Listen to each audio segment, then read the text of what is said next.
I think the real issue is going to be, making sure people understand that you really are serious about this because, your reputation is, let's say, should we say checkered?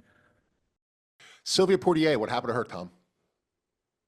Huh, I can't remember. Was it just jail or probation or both? I don't remember. She went to jail. Al Capolini, David Bogenschutz, his lawyer, they shopped around, waiting years, pushing the can, kicking the can down the road. They got Judge Gold, Mark Gold. I was down there, and the reason Capolini escaped is Kathy Moss, who was the assistant state attorney. She did not enter into discovery the agenda, and they said that Capolini voted on an item on the agenda. They said, "Well, show us the agenda." And she goes to show the agenda. They said, like Bogachi said, "Well, that's not in discovery. That's not checked into evidence, or however that works." Tom, Judge Right. Gold said, "Get the hell out of here." Capolini skated. Steve Gonat, so they all know. Going on. Yeah. Gonat, 365 days, 364 days in jail, so he has to stay in local jail.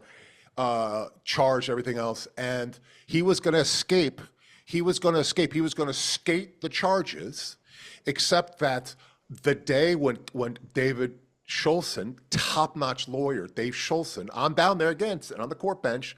Dave Scholzen rested his case, and I heard from Steve Gunott saying, my mother was so bad that and she just died. I was in such a distraught voice that that I screwed everything up, and I wrote checks from my checking account, from my campaign Yeah. checking account to Whatever. pay my divorce lawyer.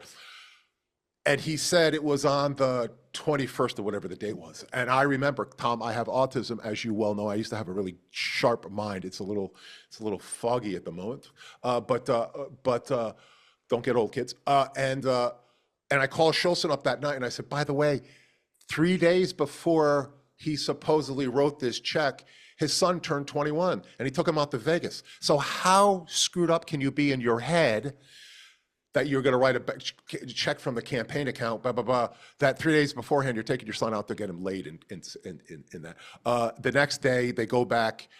He opens up the case because he had closed the case. The lawyer fights tooth and nail. He introduces that into evidence, or however that goes. Tom, you know how it goes. And I was there, I was sitting on my ass, and I'm watching the jury go, "Oh, not good." And Gona got it. Do you remember when the Department of Justice investigators showed up at your office, those two guys in the blue suit, because they were looking into Pastor Anthony Davis? Do you remember that? And you were telling me, Yes. don't, do not embellish when you're talking to the investigators. They found Pastor Anthony Davis, former cop for BSO, stole 50 grand from the Burn Jag grant, got his ass handed to him by